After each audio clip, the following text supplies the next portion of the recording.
ओम गुरु ब्रह्मा गुरु विष्णु गुरुदेवो महेश्वरा गुरु साक्षात् परब्रह्मा तस्मै श्री गुरुवे नमः। गुरु दक्षिणामूर्ति भगवान திருவடிகள் போற்றி போற்றி। ஓம் ஆதித்யாய சோமாய மங்களாய புதாய குரு சுக்கிர சனிப்பேச்ச ராகவே கேதவே நமக। ஓம் முருகா சரவண பவ குகாய நமக। உலகெங்கும் வாழும் இனிய சகோதர சகோதரிகளுக்கு வணக்கம்। நிறைய பேர் நம்ம சேனலை பார்த்துட்டு இருக்கிறீங்க, சப்ஸ்கிரைப் பண்ணியிருக்கீங்க, ஆதரவு அளிக்கிறீங்க। அனைத்து நல்ல உள்ளங்களுக்கும் முதல்ல என்னுடைய நன்றி। இன்னைக்கு நம்ம பார்க்க போகிறது என்ன இந்த பதிவில் அப்படின்னா 1/5/2024 புதன்கிழமை பகல் 1 மணிக்கு மேசத்திலிருந்து ரிஷபத்திற்கு பெயர்ச்சியாகக்கூடிய குரு பகவானுடைய குரு பெயர்ச்சியை தான் பார்க்க போகிறோம்। மீன ராசிக்கு எப்படி இருக்குது அப்படின்னு பார்க்க போகிறோம்। உங்களுடைய ராசிக்கும் 10ஆம் இடத்திற்கும் உண்டான குரு பகவான் 3ஆம் ராசிக்கு 3ஆம் இடத்திலே தைரிய வீரிய முயற்சி ஸ்தானத்திற்கு குரு பெயர்ச்சி ஆகிறார்। இது வரைக்கும் 2ஆம் இடத்துல இருந்தவர் 3ஆம் இடத்திற்கு வந்திருக்கார்।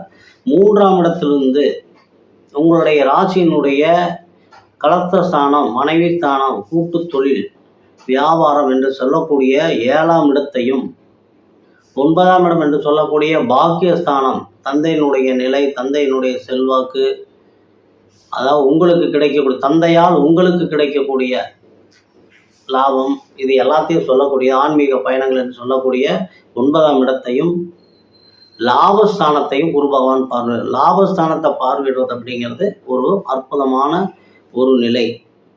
அதே மாதிரி குரு பகவான் இந்த ஆண்டு முழுவதும் உங்களுடைய 5ஆம் இடம் பூர்வ புண்ணிய புத்திரஸ்தானம் என்று சொல்லக்கூடிய சந்திரனுடைய சாரத்திலும் 6ஆம் இடம் என்று சொல்லக்கூடிய கடன் ருண ரோக சத்ரு என்று சொல்லக்கூடிய 6ஆம் இடத்து அதிபதி சூரியனுடைய சாரத்திலுமே இந்த ஆண்டு முழுக்க முழுக்க பயணம் பண்றாரு। அப்ப இந்த ஆண்டு உங்களுக்கு எதிரிகள், நோயில் இல்லாத, கடன் இல்லாத, எதிரிகள் இல்லாத ஒரு ஆண்டாதான் இந்த ஆண்டு இருக்கும்।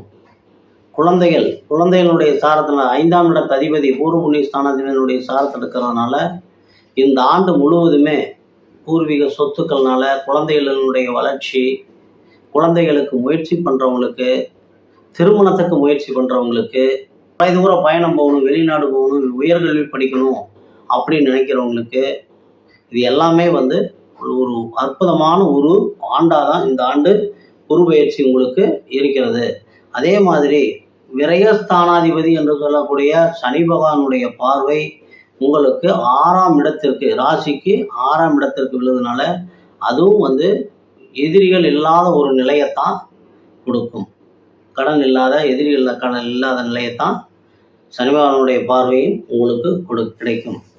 ஆக இந்த ஆண்டு மே 29 கிருத்திகை 4ஆம் பாதத்திலையும் ஜூன் 17 ரோகிணி 2ஆம் பாதத்திலையும் 2 முறை குரு பகவான் புஷ்கராம்சம் வாங்குறார்। புஷ்கராம்சம் வாங்குறப்ப எந்த கிரகமாக இருந்தாலும் புஷ்கராம்சம் வாங்குறப்ப அற்புதமான தனவரவை வாரி வழங்கும்। அதுலேயும் உங்களுக்கு 5ஆம் இடத்து அதிபதியினுடைய சாரத்தில் ஒரு முறையும் 6ஆம் இடத்து அதிபதியினுடைய சாரத்தில் ஒரு முறையும் புஷ்கராம்சம் வாங்குறாரு। இதுவே மிகச்சிறந்த நல்ல தனவரவை கொடுக்கும்। இதுக்கு மேலே என்ன அப்படின்னா அக்டோபர் 9ஆம் தேதி வக்ரம் அடைகிறார்। வக்ரம் அடைஞ்சு பிப்ரவரி 4ஆம் தேதி வக்ரம் நிவர்த்தி ஆகிறார்। இப்போ 6ஆம் இடத்து அதிபதியினுடைய சாரமாக இருந்தாலும் அவர் வக்கரம் அடைகிறதுனால மாத்தி பலனை, சுப பலனை தான் இங்கே கொடுக்க முடியும்। ஆக இந்த ஆண்டு முழுவதும் முழுக்க முழுக்க முழுக்க முழுக்க சுப பலன்களை நடக்கக்கூடிய, மிகச்சிறந்த லாபம் கிடைக்கக்கூடிய ஒரு ஆண்டாக இந்த குரு பெயர்ச்சி உங்களுக்கு அமைந்திருக்கிறது என்று கூறி இந்த பதிவினை நிறைவு செய்கிறேன்। மீண்டும் அடுத்த பதிவை சந்திக்கும் வரை எல்லாம் வல்ல எம்பெருமான் ஸ்ரீ முருகப்பெருமான் உங்களுக்கு எல்லா வளங்களையும் நலங்களையும் வாரி வழங்க வேண்டும் என்று வேண்டி பதிவினை நிறைவு செய்கிறேன்। நன்றி।